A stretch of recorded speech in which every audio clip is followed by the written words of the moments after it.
Aloha kako, I'm Chef Guch and you're watching another episode of KTA Kitchens. Today we'll be doing chicken and taro flautas. But just as a side note, if we don't have taro, you can go ahead and you can use any starch substitution. You could use mashed potato. In this case today, we're gonna use red beans. So let's go check it out and see what our ingredients are.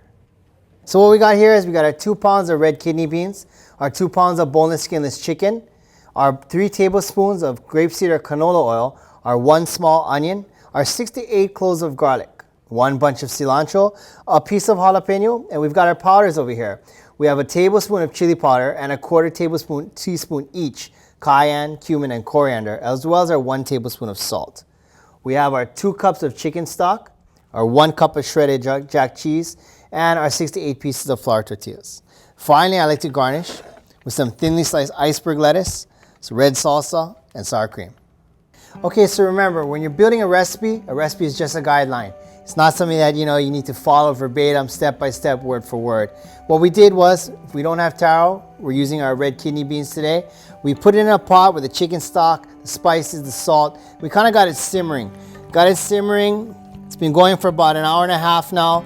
So it's starting to take on the consistency of like refried beans. So at this point, we want to taste it. We tell our cooks all the time, taste your food. Taste. Tastes good. So now we can go ahead and we can add our cheese.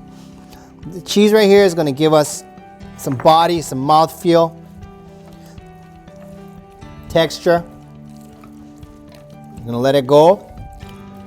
It's starting to melt right now, kind of becoming a little more homogeneous. We'll just put it off to the side. Once we got this going, let's go ahead, let's make our marinade. All right, so now let's make our marinade. So what we've got in here, we've got our cilantro stems, our onion, our garlic, our spices, and our jalapeno. Those are all basic things to a marinade. But one thing that a lot of people miss is fat. You need fat to go in a marinade because it helps to disperse the flavors. The herbs, spices, they all have natural oils in them. Oil likes oil. So you put it all together, you mix it up, and it makes everything come out real yummy.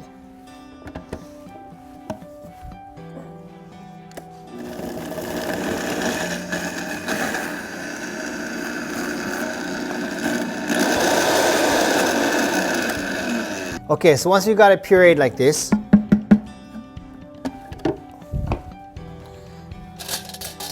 don't forget to taste it. Make sure it's yummy. Nice. So the jalapeno brings heat. You have salt. You have a little bit of sweet coming in from some of the chilies, the natural chilies, natural sugars in your vegetables. The cilantro brings a little bit of earthiness.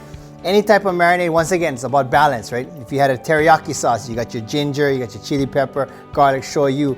All of that helps to build something round, a round flavor, like a full flavor. Same thing with this. We're looking for a heat, sour, salty, spicy, kind of make sure it all kind of comes together like this. So once we taste it, we like it, we go ahead, we can marinate our chicken.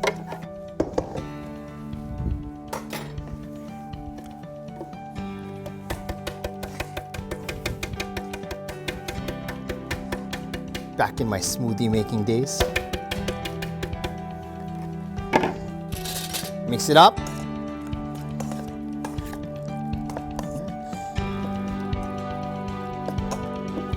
And we can let this thing hang out for about 6 hours to overnight.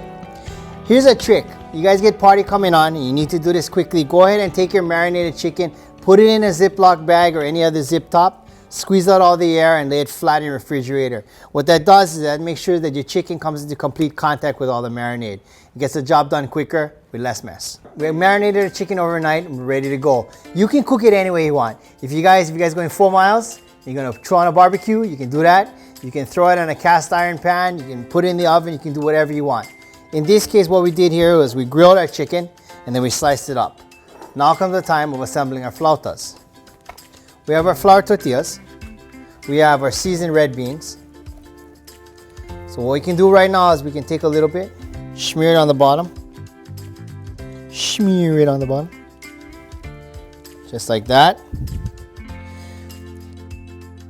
Now I don't recommend deep frying at the beach, but I do recommend making these ahead. So once you got that down, go ahead and you can take your chicken.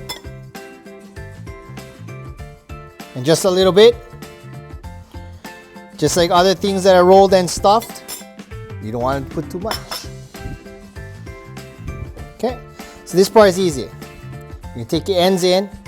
Oh, first you notice, I didn't stuff it in the middle. I stuffed it towards the bottom third. And what that does is that allows it to roll up all the way. Take in your ends. Fold it over, like so. And tuck and roll. Once you have it like this, like a burrito, go ahead and pin it with toothpicks. And this is a tribute to Ruben. Ruben, I have no idea how you guys have made flautas all these years without pukas in them. This is the way I figured it out. Toothpicks. So right now we can go ahead and fry our flautas. There's a couple ways to check. Ideally, you're gonna get a nice heavy pot. You're gonna add enough oil for about 3 to 4 inches. You're gonna fry at 350 degrees. So, how do you know it's 350 degrees? Well, you can use a candy thermometer.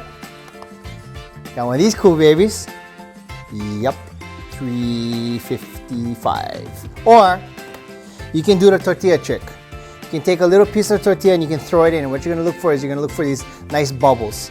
It's not supposed to be too big, not supposed to sink to the bottom either. If it sits on the top and floats and kind of bubbles away, it's perfect. Just like that. Okay, so what we can do right now is we can go ahead and very carefully, this oil is smoking hot, it will hurt you.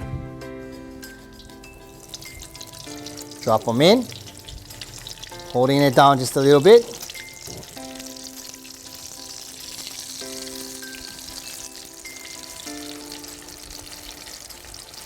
It's going to take about 3 to 4 minutes until it's golden brown. All right, so we're just about there. You can tell it's some nice color, nice and crunchy. About another 10 seconds. That's about it. Now remember, when you're doing this at home, granted you may have a family of 10 ready to eat, but you don't want to overcrowd your pan, okay? So you can either add another pot to the stove and cook a couple more, or you can do what I like to do and just tell people, wait, good food takes time. Drain it well. This part is up to you, but me, I like to season everything. So even after I take it out, I like to add a little more salt, just to the outside. Especially when it's hot. Salt adheres to the tortilla better. Okay? Time to eat. So we got our flautas out, seasoned. We're gonna let it rest for a couple minutes. Cut them.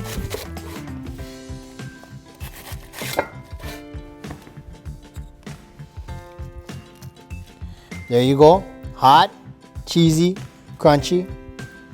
I don't know what's not to like about that. Go ahead. As we always say, it's very important to taste. I gotta be honest, nothing is better with a flauta than a cold beer.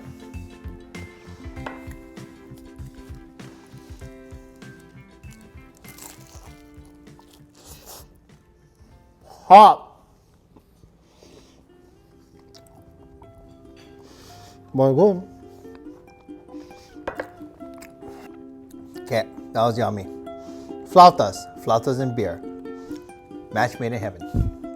So, once again, this is Chef Guch. I'd like to mahalo you for spending time with us here at KTA Kitchens, and we'll see you real soon.